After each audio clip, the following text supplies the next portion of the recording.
बिस्मिल्लाहिर्रहमानिर्रहीम। इय्याका नअबुदु व इय्याका नस्तईन।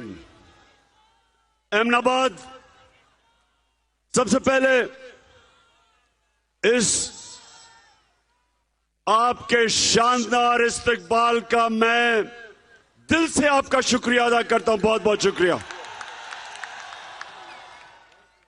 अहमदाबाद मेरा मतलब इस मार्च, ये जो इस्लामाबाद की तरफ हम हकीकी आजादी की मार्च कर रहे हैं, उसका मकसद क्या? खास तौर पे मेरे जो नौजवान यहां और पता नहीं 3 दिन से आप इंतजार कर रहे थे, और मुझे आपसे माजरत भी करनी कि हमें देर लगी पहुंचने में।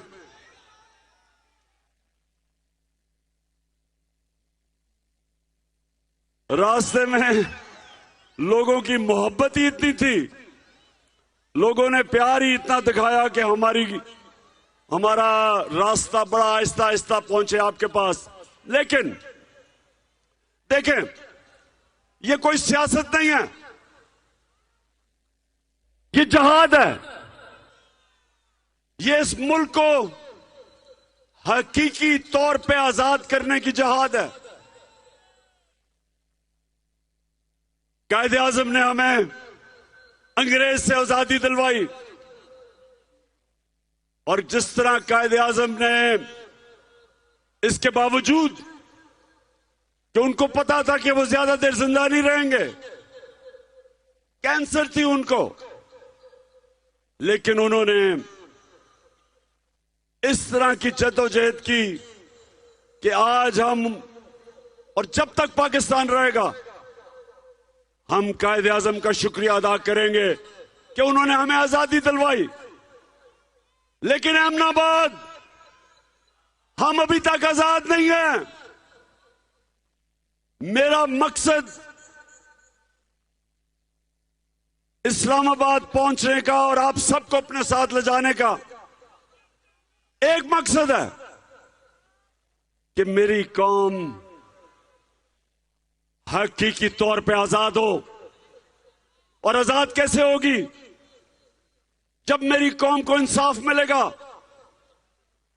जब ताकतवर और कमजोर के लिए एक कानून बनेगा, जब छोटा चोर, गरीब आदमी जेल में जाए और बड़ा डाकू एनआरओ लेके वजीर आजम बन जाए।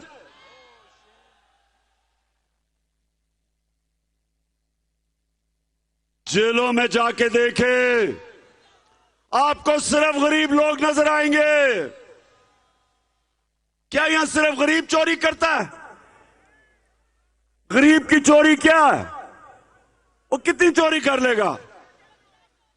वो साइकिल चोरी कर लेगा, मोटरसाइकिल कर लेगा, ज्यादा ही बड़ा चोर हो तो गाड़ी चोरी कर लेगा। लेकिन यहां तो मुल्क को चोरी कर देख के बाहर भाग गए हैं। यहां तो मुल्क को लूट गए हैं। ये जो जूते पॉलिश करने वाला शहबाज शरीफ, 16 अरब रुपए की एफआईए के अंदर चोरी पकड़ी गई। 1600 करोड़ रुपया और 8 अरब रुपए, 800 करोड़ रुपए की चोरी नैब में पकड़ी गई इसकी टीटी केस में।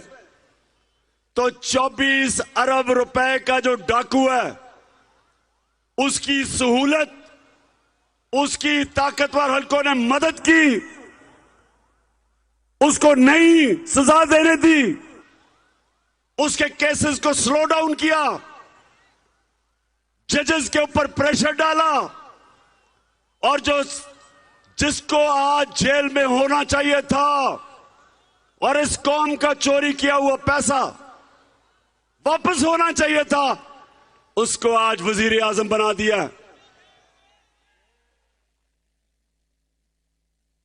जो राणा सनाउल्लाह,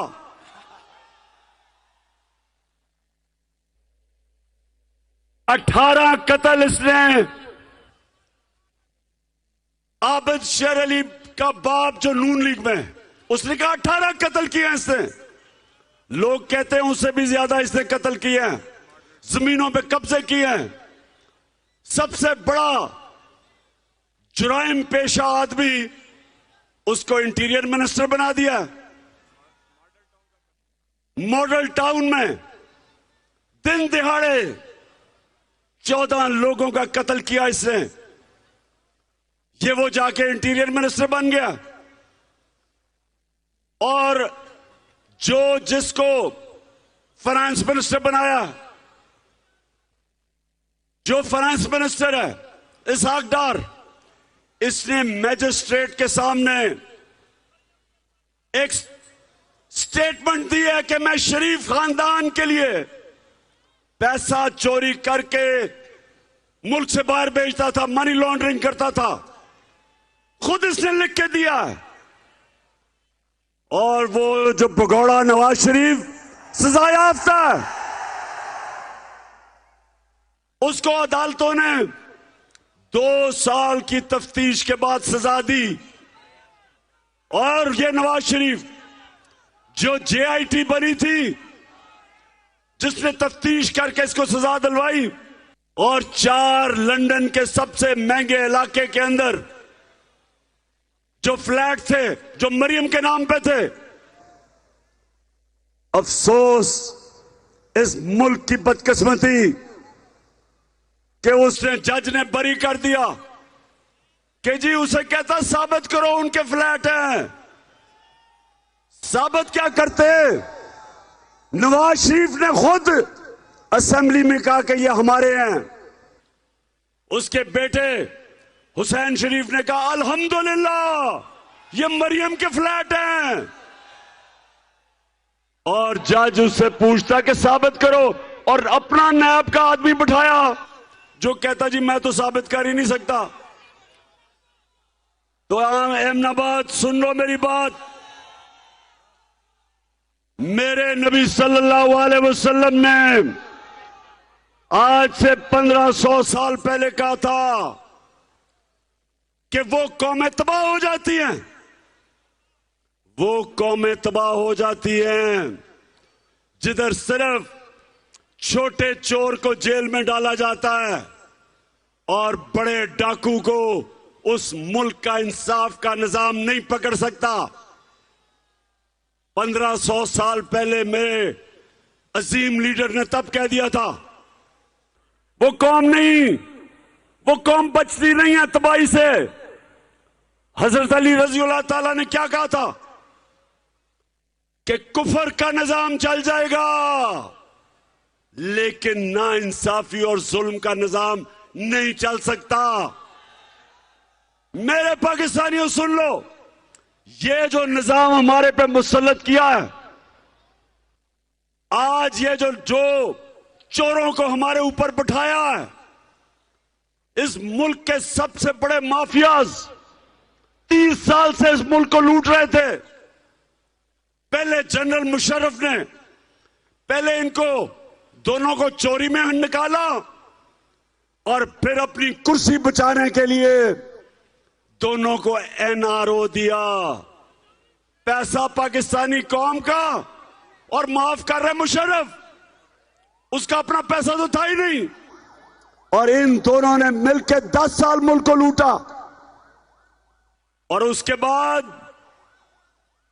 बंद कमरों में फैसला हुआ, थोड़े से लोगों ने इस मुल्क के मुस्तकबिल का बेड़ा गर्क किया। बंद कमरों में फैसला करके फिर इन चोरों को ऊपर मुसल्लत कर दिया हमारे। और आज हमारी माशत देखो, इन्होंने आके जो हमारी इंडस्ट्री तेजी से बढ़ रही थी, नौजवानों को नौकरियां मिल रही थी। वर्ल्ड बैंक कहता है कि सारे बर्रे सगीर में पाकिस्तान में सबसे ज्यादा रोजगार दिया जा रहा था। हमारी माशत 2 सालों में 17 साल के बाद सबसे तेजी से आगे बढ़ रही थी।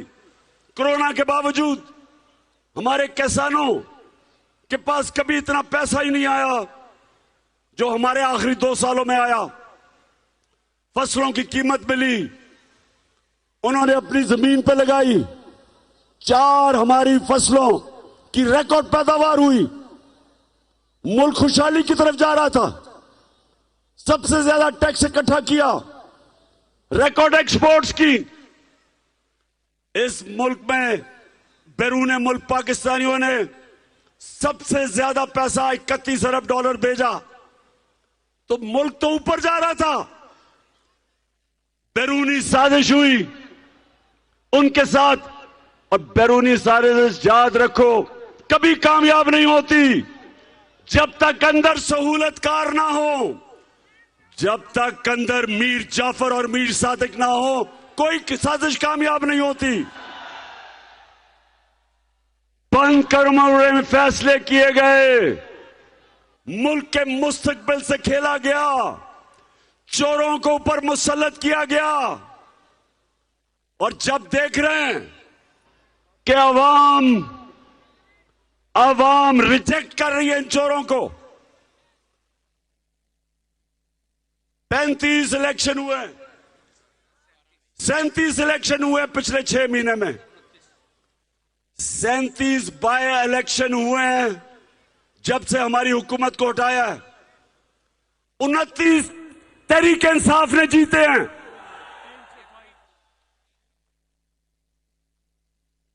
75% इलेक्शन सारी जमातें एक तरफ तहरीक इंसाफ ने उनको सबको हराया। दुनिया की तारीख में, दुनिया की जमहूरियत की तारीख में ये आपके सामने वो इंसान खड़ा है जिसने वर्ल्ड रिकॉर्ड कायम किया है। 8 इलेक्शन जीता हूं मैं, 8 इलेक्शन,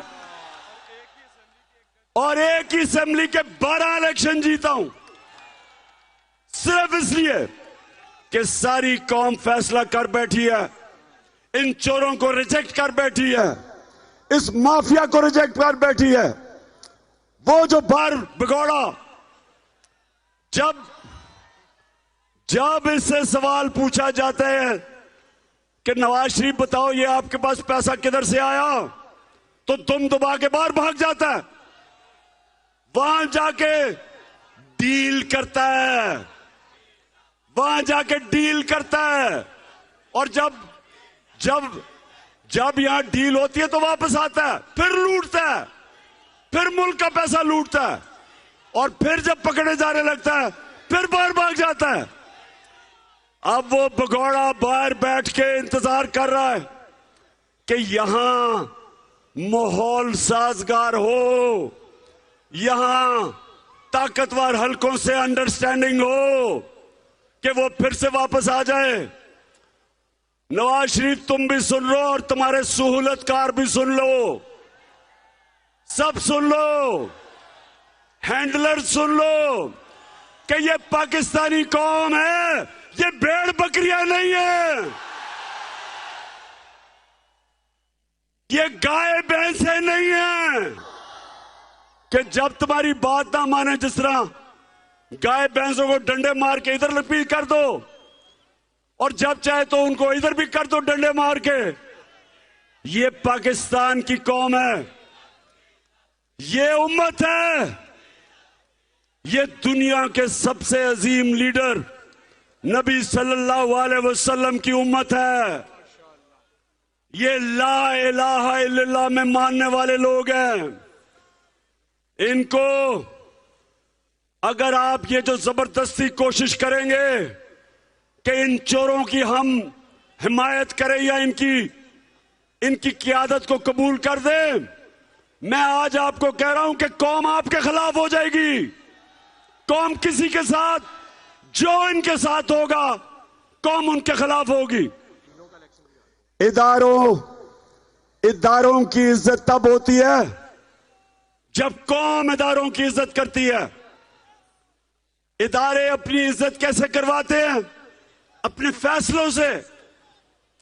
जज अपनी इज्जत कैसे करवाता है? अपने फैसलों से। जस्टिस कॉर्लिनियस को आज भी दुनिया जानती है कि वो एक ऐसा जज था जो इंसाफ कायम करता था। कानून की बालादस्ती, उनकी इज्जत करते हैं लोग। अपने इदारे, उनकी मजबूती तब होती है जब कौम उनके पीछे खड़ी हो। और अगर वो इदारों का ख्याल है कि वो चोरों के साथ खड़े हो और ये समझे कि ये भेड़ बकरियां भी उनके पीछे लग जाएंगी, भेड़ बकरियां तो लग जाएंगी, पाकिस्तानी कौम नहीं लगेगी। हम इंशाअल्लाह इस्लामाबाद आ रहे हैं। मैं सारे पाकिस्तान से जैसे इस्लामाबाद के करीब पहुंचूंगा, और हमें देर लग रही है, हमें 8-9 दिन लगेंगे इस्लामाबाद पहुंचते हुए। सारे पाकिस्तान को मैं आज दावत दे रहा हूं, गिलगित बल्तिस्तान से काफिले निकलेंगे, बलूचिस्तान से काफिले निकलेंगे, सिंध से काफिले निकलेंगे, सारे पाकिस्तान से काफिले निकलेंगे इस्लामाबाद की तरफ।